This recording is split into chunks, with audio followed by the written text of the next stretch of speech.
What's up, thrill seekers? Back at it again, and today we have the Atomrc Penguin. I've had good and bad with this plane. Well, where do I start?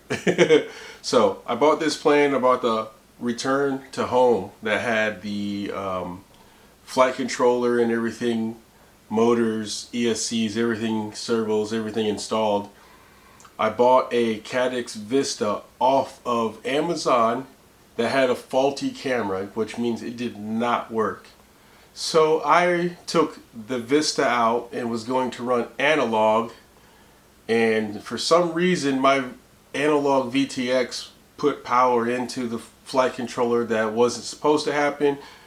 Long story short, it burned out that Atomrc flight controller. So then I had to take out the Atomrc flight controller and put in a Maytech flight controller, which I got that all working, but my Caddx Vista kept overheating.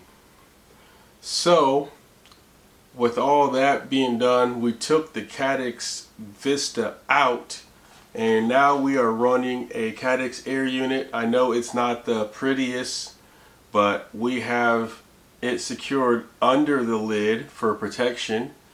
Our two antennas are pointing out, and our camera right now is just situated on there. We have the camera taped on there for right now until we can figure out what we want to do. I'm thinking about putting a servo in there to make a pan servo, which would be sick to turn left and right and see the propellers. So that's what I'm thinking about doing.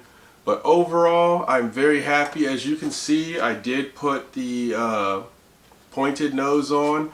I did open that inlet just a little bit, if you can see in there, I know. Just a little bit. I opened that inlet so that, let me see, maybe this way can show us more. Okay, maybe not. Well, you can see.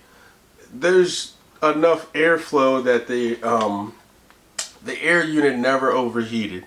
So I know this is going against the grain, but I wanted to fly this digital, so I didn't trust the Vista. I trust the air unit.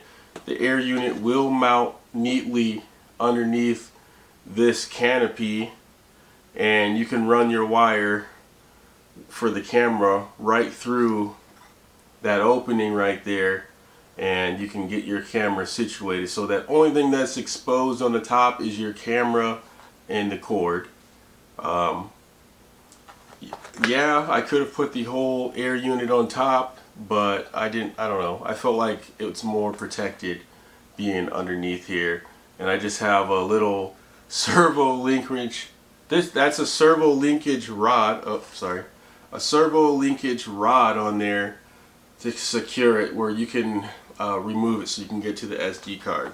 So overall, I'm happy with the setup, but I will say these stock motors are pretty hungry on the battery.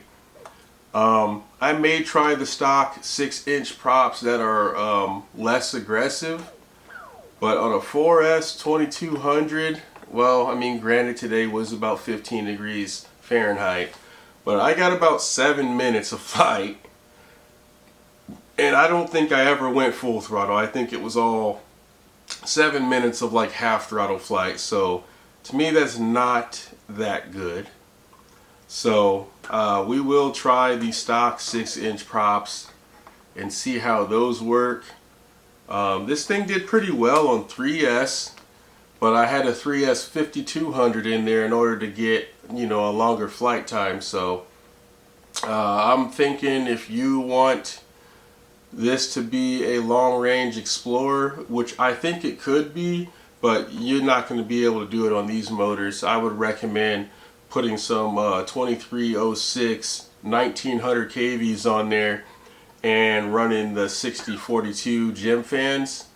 They will easily outclass these motors that are on here. These 2002, I believe, 2004, 2400 kV. So to me, the kV is pretty high, and for how much this plane weighs,